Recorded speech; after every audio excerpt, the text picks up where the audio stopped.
Herkese merhaba, YouTube kanalıma hoş geldiniz. Ben Eren. Bu videoda stresle nasıl başa çıkacağınızı anlatacağım. Hep birlikte videoya geçelim.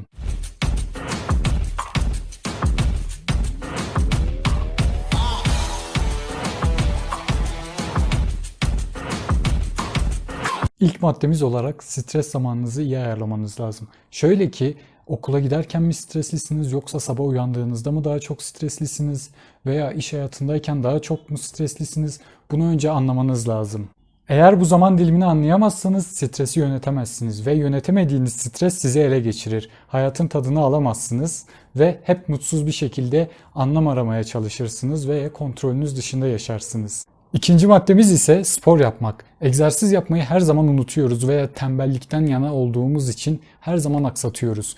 Spordan kastım fitness'a gidip sürekli her gün ter dökmek değil. Sabah uyandığınızda küçük küçük yaptığınız hareketler vücut ağrınızı eminim ki azaltacaktır. Spor yapan bir insanın zamanını doldurduğu aktivitesi olduğu için oturup da stres yapabileceği zaman dilimi olmuyor. Üçüncü maddemiz ise uyku yoksunluğuyla mücadele etmek. Ne demek istediğimi şimdi anlatacağım. Mesela herkesin bir biyolojik saati vardır. Ben gece 11'de uyuduğumda sabah 6'da uyandığımda o gün zindeyim. Ama diyelim ki 12'de uyuyup veya 7'de uyansam o gün hep uykusuz ve yorgun oluyorum. Mutlaka sizde de bir biyolojik saat vardır. Öncelikle kendinizi tanımalısınız ve bu biyolojik saati tanıdıktan sonra eminim ki uyku düzeniniz düzeldiği için güne enerjik bir şekilde uyanacaksınız. Ayrıca belirtmek isterim ki stressiz bir hayat mümkün mü? Evet, bir kısmen de olsa mümkün. Şöyle ki Instagram'da gördüğünüz o storylerdeki hayatlarda da mutlaka iş hayatının stresi var, aile sorunları var.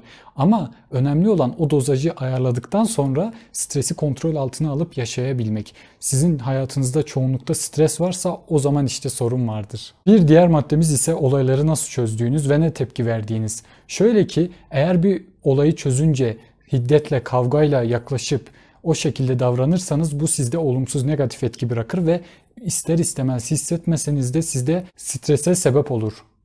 Bir diğer maddemiz ise negatiflik. Hayatınızdan mutlaka negatifliği çıkarmalısınız. Tabii ki hayat inişli çıkışlı bir süreç. Yeri gelince mutsuz olacaksınız ama o negatif yönünüzü bastırırsanız eminim ki stres de azalacak. Ya öyle insanlar tanıyorum ki hava bozuk olduğu gün negatif oluyor veya en ufak bir ayağa takılıp düşse negatif oluyor. Siz böyle insanlardan olmayın.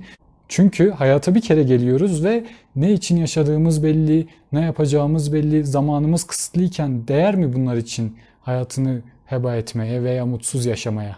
Bir diğer maddemiz ise en önemli maddelerden biri şahsen benim için müzik zevki. Mutlaka negatif, sizi her zaman depresyona sokan, aşk acıklı bir şeyin acısını çektiren müziklerden mutlaka kurtulmalısınız. Gerekirse kökten silin telefondan ve bu sizin hayatınızı eminim ki etkileyecek. İç karartıcı müziklerin eminim ki hayatınıza bir artısı olmayacaktır. Hatta sizin enerjinizi bile sömürecek. Bu yüzden dediğim gibi kesinlikle silmelisiniz.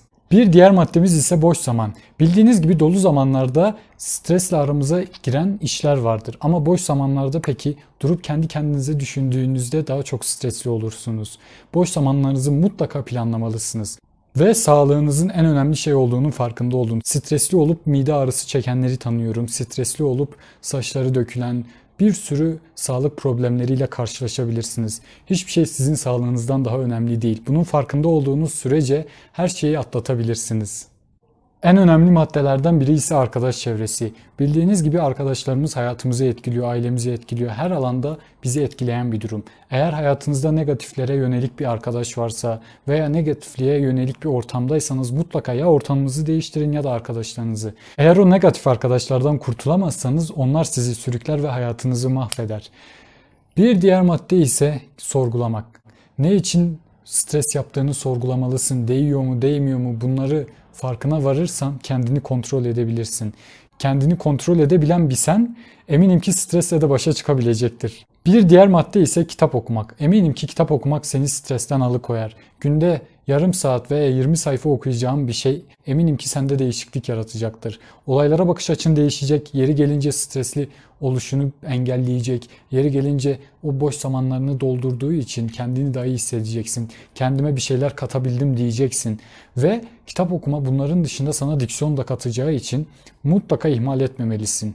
Günde 20 dakika veya yarım saatin giderse hiçbir şey kaybetmezsin. Aksine kazanırsın, bunu unutma. Hayattaki her saniyeden zevk almaya bak.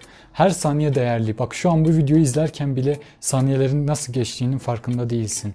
Zaman en önemli kavram. Zamanını yönetirsen daha mutlu bir hayat yaşayabilirsin. Tekrar hatırlatmak isterim ki hiçbir şey senden önemli değil. Son olarak diyeceğim şu ki geçmişin stresini yaparak geleceğini mahvetme veya geleceği çok fazla düşünerek nasıl olacak diye hayatını şu anını mahvetme. En değerli sensin, senden başka değerli hiçbir şey yok. Sağlıcakla kal, hoşça kal.